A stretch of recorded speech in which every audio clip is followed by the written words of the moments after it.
Hello friends, हम लोग discuss करेंगे स्टैटिक्स का एक इम्पॉर्टेंट चैप्टर कोरिलेशन एनालिसिस को। बेसिकली जब आप कोरिलेशन की बात करोगे तो correlation means it is a statistical tools which use to measure the relationship between the variables, or you can say correlation analysis attempt to determine the degree of relationship between variables।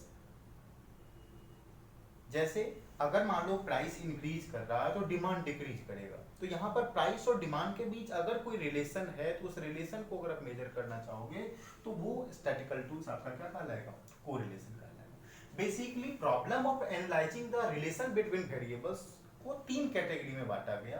पहला, determine whether the relation exist, if it is then उसको आपको क्या करना है, major करना है। दूसरा है testing whether it is the significant, वो सिग्निफिकेंट है या नहीं है। एंड तीसरा जो है वो काउज एंड इफेक्ट के बीच का relationship between dependent and independent variable के बीच मेजर करना। तो अगर आप कोरिलेशन एनालिसिस की बात करोगे तो कोरिलेशन एनालिसिस में इस दोनों से मतलब नहीं है, कॉज एंड इफेक्ट के बीच रिलेशन नहीं पढ़ना है, इट इज सिग्निफिकेंट वो उसको टेस्टिंग नहीं करना है। बेसिकली इसमें कोरिलेशन में बात होगा किसके बीच, डिग्री ऑफ रिलेशन के बीच। ओके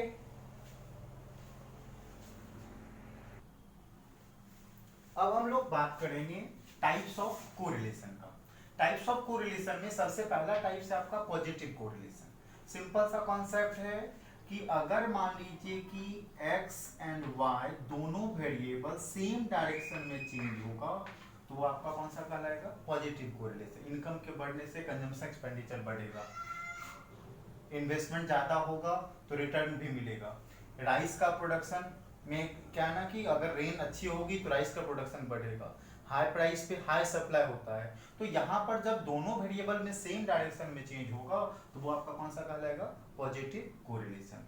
और दूसरा आपका आ गया निगेटिव कोरिलेशन, कि जब दोनों वेरिएबल में जो चेंजेस है वो अपोजिट डायरेक्शन में होगा, कि प्राइस बढ़ गया डिमांड घट जाएगा। तो यहाँ पर प्राइस और डिमांड अपोजिट डायरेक्शन में चेंज हो रहा है, ये कौन सा रिलेशन कहलाएगा, निगेटिव कोरिलेशन। अगर आप बात करेंगे पॉजिटिव कोरिलेशन का तो उसमें ग्राफ का स्लोप अपवर्ड होगा, और अगर बात करेंगे निगेटिव कोरिलेशन का तो उस कंडीशन में ग्राफ जो आपका कर्व होगा उसका स्लोप कैसा हो जाएगा, डाउनवर्ड। यानी कि ये आपका हो गया पॉजिटिव कोरिलेशन और ये आपका हो गया कौन सा, negative correlation. when two variables changes in the same direction that is called positive correlation, और when two variables changes in the opposite direction that is called negative correlation। आगे आपका लीनियर कोरिलेशन। अगर मान लीजिए दोनों वेरिएबल जैसे x और y में जो चेंजेस है वो एक कांस्टेंट इंटरवल का हो रहा है तो वो आपका कौन सा कहलाएगा, लीनियर कोरिलेशन। अगर मान लीजिए x का वैल्यू आपका 2, 4, 6, y का वैल्यू 5, 10 और 15, यहाँ पर y भी आपका 5 यूनिट से इंक्रीज कर रहा है और x आपका 2 यूनिट से, एक कांस्टेंट इंटरवल के बाद चेंज हो रहा है, तो वो जो कोरिलेशन होगा आपका क्या कहलाएगा, लीनियर। और अगर दोनों वेरिएबल में चेंजेस अगर कांस्टेंट इंटरवल से नहीं है तो आपका कौन सा कहलाएगा, नॉन लीनियर कोरिलेशन। ओके और नेक्स्ट आपका आ जाता है सिंपल कोरिलेशन। जब आप सिर्फ और सिर्फ दो वेरिएबल के बीच रिलेशन फाइंड आउट करेंगे, degree of relation find out करेंगे, वो कहलाएगा आपका सिंपल कोरिलेशन। और मोर देन टू वेरिएबल के बीच रिलेशन फाइंड आउट किया जाएगा वो आपका क्या कहलाएगा, मल्टीपल कोरिलेशन। एंड लास्ट आता है आपका पार्शियल कोरिलेशन। जैसे आप लोग डिमांड फंक्शन में पढ़े होंगे कि डिमांड फंक्शन बेसिकली उसमें रिलेशन दिखाया जाता था डिमांड का किसके साथ, प्राइस के साथ। और उस कंडीशन में other determinants like income, taste, fashion, future price, इन सारे फैक्टर्स जो अदर फैक्टर्स थे इनको माना जाता था कांस्टेंट।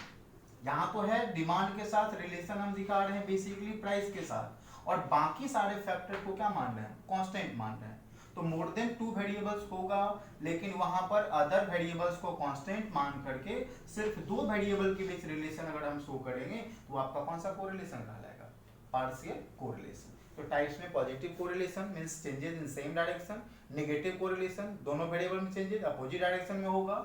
दोनों वेरिएबल अगर मान लीजिए एक इक्वल इंटरवल के बाद चेंज हो रहा है तो कौन सा कहलाएगा, लीनियर। वैसा नहीं है तो कौन सा होगा, non linear. Relation between only two variable, simple correlation. More than two variable, multiple correlation.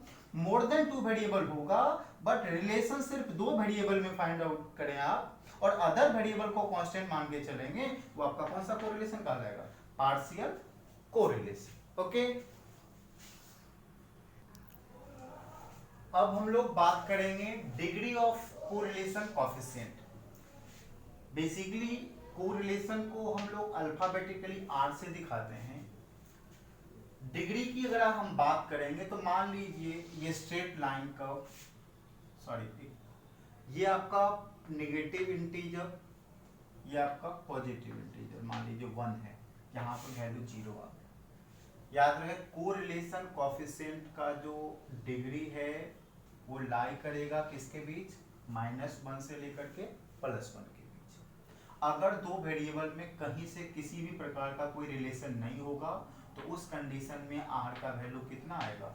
0 आएगा। Means there are absence of correlation between variables. ठीक है, अगर मान लीजिए दोनों वेरिएबल के बीच परफेक्ट रिलेशन होगा तो परफेक्ट रिलेशन के केस में आर का वैल्यू कितना आएगा? 1 आएगा। यानी कि इसको इस ढंग से हम लोग देख सकते हैं कि अगर बात करेंगे परफेक्ट का, कोरिलेशन पॉजिटिव भी हो सकता है, निगेटिव भी हो सकता है। तो परफेक्ट कोरिलेशन अगर होगा तो परफेक्ट पॉजिटिव के केस में आपका आंसर +1 में आएगा और परफेक्ट निगेटिव के केस में आपका कोरिलेशन का आंसर कितना आएगा? -1 आएगा। वहीं अगर मान लीजिए आपका आंसर 0 से लेकर के 0.25 के बीच आता है, आपका जो आर का वैल्यू है वो 0 से 0.25 के बीच में आएगा तो उसे कहा जाएगा लो डिग्री ऑफ कोरिलेशन। वहीं अगर आपका आंसर 0.25 से 0.75 के बीच आता है तो उसको कहा जाता है moderate degree of correlation. And 0.75 से 1 के बीच का जो कोरिलेशन का वैल्यू होगा वो कहलाएगा हाई डिग्री ऑफ कोरिलेशन। यानी कि हाई डिग्री ऑफ कोरिलेशन की अगर आप बात करोगे तो आपका वैल्यू आना चाहिए 0.75 से 1 के बीच में, पॉजिटिव में, माइनस में 0.75, माइनस से -1 तक होगा।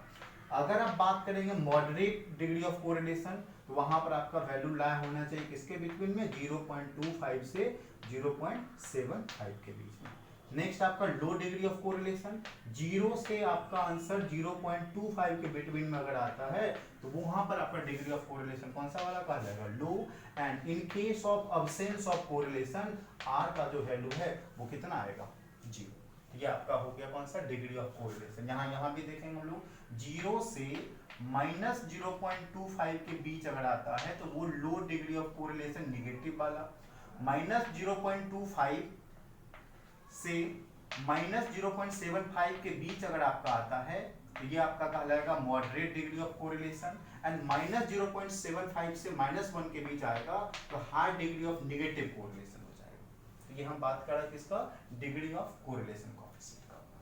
अब आगे हम बात करेंगे कौन कौन से ऐसे मेथड्स हैं जिससे कोरिलेशन का वैल्यू मेजर किया जा सकता है। उसमें सबसे पहला आता है आपका स्कैटर डायग्राम मेथड। ठीक है, बात अगर स्कैटर डायग्राम मेथड की अगर हम करेंगे तो उसमें ग्राफिकली आप चीजों को मेजर करते हैं। अभी जैसे हमने पढ़ा था कि परफेक्ट कोरिलेशन जहां पर आर का वैल्यू 1 आना चाहिए परफेक्ट पॉजिटिव में। ठीक है, पॉजिटिव का मतलब कर्व का स्लोप अपवर्ड रहेगा और परफेक्ट होने का मतलब वो लीनियर होना चाहिए। ठीक है, तो उस कंडीशन में यहाँ जो वैल्यू आएगा वो r = +1 आएगा। इसको कहा जाएगा perfect positive correlation scatter diagram method से। वहीं अगर मान लीजिए ग्राफ आपका कुछ ऐसा बना हुआ है, डाउनवर्ड है, मतलब यहाँ पर नेगेटिव कोरिलेशन है। स्ट्रेट लाइन जाने का मतलब है कि ये लीनियर है और लीनियर होने का मतलब वहां पर होगा r का वैल्यू कितना? -1। इसको कहा जाएगा परफेक्ट नेगेटिव कोरिलेशन। ठीक है, वहीं जब चीजें अगर लीनियर नहीं रहेगी तो लीनियर नहीं रहने के केस में आपका ग्राफ कुछ ऐसा बन सकता है, कर्वी लीनियर बनेगा। ये देखिए कर्व का स्लोप अपवर्ड है, तो इस कंडीशन में अगर आप मानिए उसको यूं इस ढंग से हम बना सकते हैं। ऐसा अगर ग्राफ बन गया तो ये कहलाएगा पॉजिटिव, लेकिन कौन सा वाला? Curvy linear, not linear. और अगर मान लीजिए ग्राफ कुछ यूं बन गया तो ये आपका कौन सा हो जाएगा?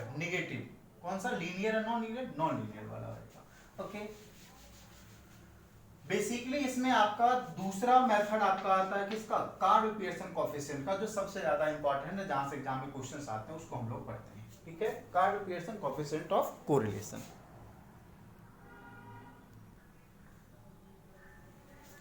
अब हम लोग बात करेंगे Karl Pearson coefficient of correlation. आपको पहले बताया गया कोरिलेशन को डिनोट किया जाता है किससे, आर से। तो कार्ल पियर्सन के अकॉर्डिंग जब आप मैथमेटिकली रिलेशन फाइंड आउट करेंगे, डिग्री ऑफ रिलेशन, तो उसके लिए फॉर्मूला है R is equal to summation of x Y upon में n into standard deviation x into standard deviation y। इस फॉर्मूला को इस तरह भी लिखा जाता है summation of deviation x into deviation y upon में n into standard deviation x into standard deviation y, ठीक है। अब यहाँ dx मतलब डेविएशन, मीन से जब हम x का निकालते हैं तो वो dx होता है, और y के फिगर का जब हम डेविएशन उसका y के मीन से निकालते हैं वो क्या होता है, dy। इसको इस ढंग से भी लिखा जा सकता है summation of dx into dy upon में n standard deviation. Standard deviation अगर हम निकालेंगे तो स्टैंडर्ड डेविएशन का फॉर्मूला क्या होता है, root under summation of D square x upon में n, ये वैल्यू है किसका, स्टैंडर्ड डेविएशन x का, इनटू स्टैंडर्ड डेविएशन y का, same process summation of D square y upon में क्या, n। तो आगे अगर इसको हम ले चलेंगे तो क्या हो जाएगा, summation of dx into D Y upon में n, ये दोनों n बाहर आ जाएगा, बचेगा क्या, root under summation of D square x into summation of D square y, n cancel हो गया, तो कोरिलेशन का फॉर्मूला बन गया यहाँ पर summation of dx into D Y upon में root under summation of D square x into summation of D square Y. ये कोरिलेशन कोएफिशिएंट है किसके अकॉर्डिंग, कार्ल पियर्सन के अकॉर्डिंग। ओके, आइए हम लोग इस पर एक न्यूमेरिकल क्वेश्चन करते हैं, फिर चीजें समझ में आएंगी। देखिए, Karl Pearson coefficient of correlation measure करना। क्वेश्चन में गिवन है आपको x का वैल्यू 1 2 3 4 5 एंड y का वैल्यू है 2 4 6 8 10। क्वेश्चन बनाने से पहले हम लोग देख लेते हैं, यहां पर आप देखेंगे कि x का वैल्यू भी इंक्रीज कर रहा है, y का वैल्यू भी इंक्रीज कर रहा है, यानी कि यहां पर जो कोरिलेशन है वो पॉजिटिव कोरिलेशन है।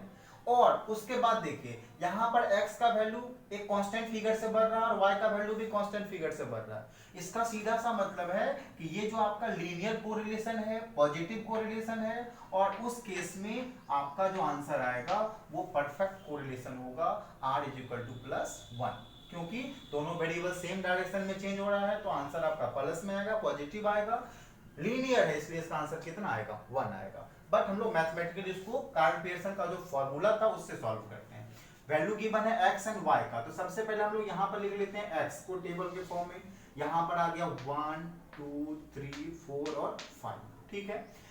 स्टेप ये कहता है कि सबसे पहले जो x का वैल्यू गिवन है आप उसका निकाल लीजिए मीन। पहले स्टेप में तो x का मीन कैसे निकलेगा, summation of all observation of x upon में n। तो इन सारे चीजों को अगर आप सम करोगे तो सम आपका आ जाएगा 15, और नंबर ऑफ ऑब्जर्वेशन कितने हैं, 5, यानी कि x का मीन आ गया 3।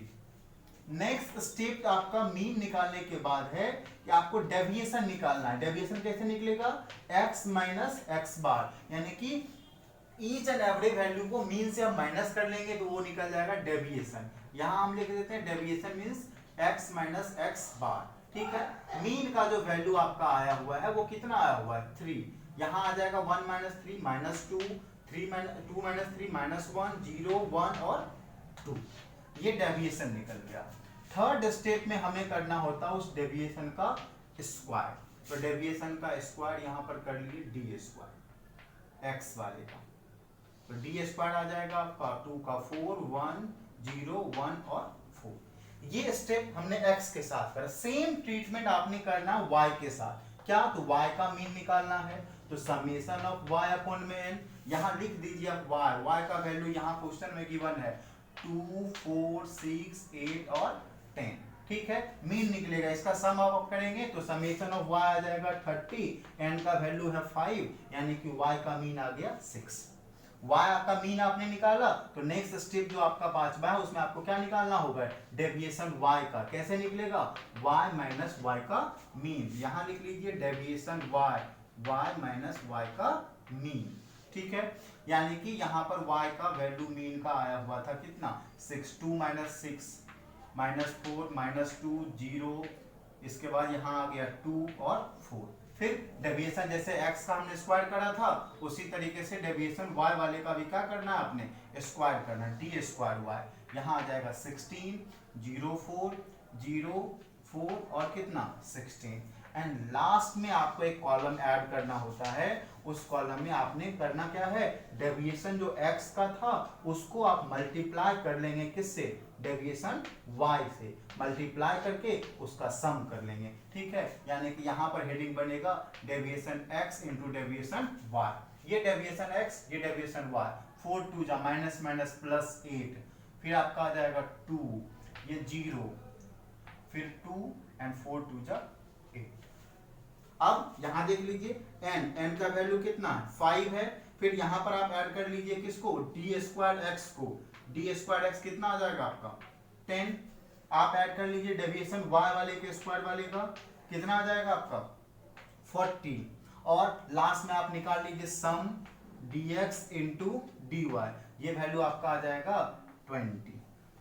ठीक है, अब इसके बाद आप फॉर्मूला लगाइए, कोरिलेशन का कोएफिशिएंट निकल जाएगा, r is equal to summation of dx into dy upon में root under summation of D square x into summation of D square Y. देखिए dx इंटू डी वाई का समेशन कितना आ गया 20 अपॉन में root under D square X, तो D square X कितना है आपका 10, डी स्क्वायर वाई कितना है 40, यानी कि 20 अपॉन में रूट अंडर 40 इंटू 10 400, यानी कि 20 अपॉन में 400 का रूट आ जाएगा आपका 20, यानी कि यहाँ आपका आंसर आ गया +1, यानी कि यहाँ आपने देखा पॉजिटिव कोरिलेशन, वो भी परफेक्ट वाला।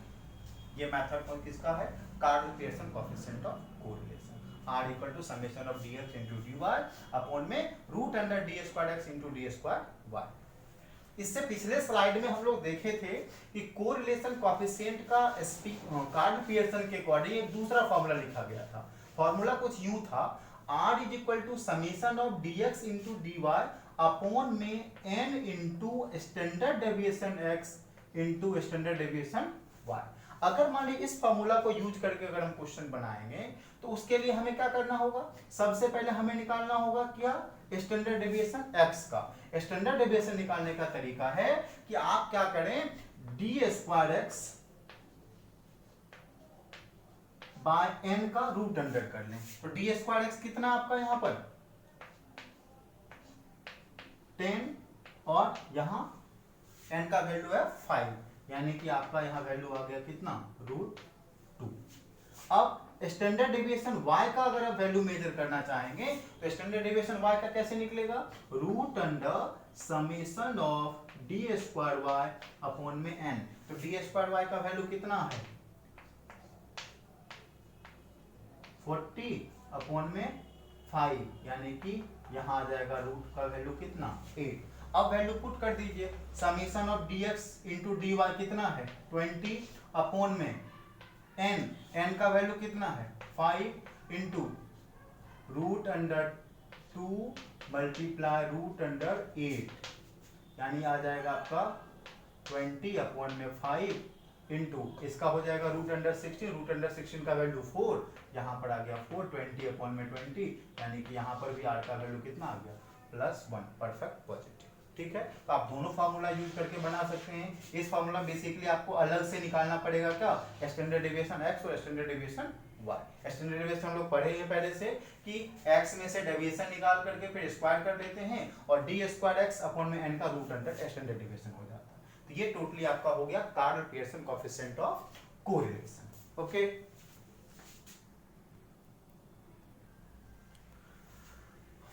आगे देखिए कोरिलेशन का एक और फॉर्मूला आता है, R is equal to covariance X Y upon में standard deviation x into standard deviation y। ये भी फॉर्मूला एक है आपका कार्ल पियर्सन के अकॉर्डिंग। यहाँ आप ध्यान रखें, कोवेरियंस अगर x y का निकालते हैं उसके लिए फॉर्मूला होता है summation of dx into dy upon में n। ये हो गया कोवेरियंस का, ठीक है। और अपॉन में आ जाएगा आपका standard deviation x into standard deviation y, ठीक है। तो आप देखो dx into D Y upon में n, ये 40 है, और यहाँ पर वैल्यू आपका आ जाएगा 20, और अपॉन में n का वैल्यू कितना है 5, और फाइनल में आपका स्टैंडर्ड डेविएशन x का, स्टैंडर्ड डेविएशन x का कैसे निकलेगा, root under D square x upon में n, यानी 10/5 यानी कि root under 2 multiply d square y upon में n का रूट अंडर हो जाएगा स्टैंडर्ड डेविएशन y का, यानी कि 40 अपॉन में n का वैल्यू है 5 यानी कि रूट अंडर 8, यानी कि 20 अपॉन में 5 यानी कि वैल्यू आ जाएगा 4। इसका अगर करेंगे तो 16 का रूट 4, यहाँ भी आपका आंसर कितना आ गया 1। यानी कि कोवेरियंस के बेसिस पे covariance of x Y upon में standard deviation into standard deviation y करके हम कोरिलेशन कोएफिशिएंट r का कार्ल पियर्सन के अकॉर्डिंग निकाल सकते हैं।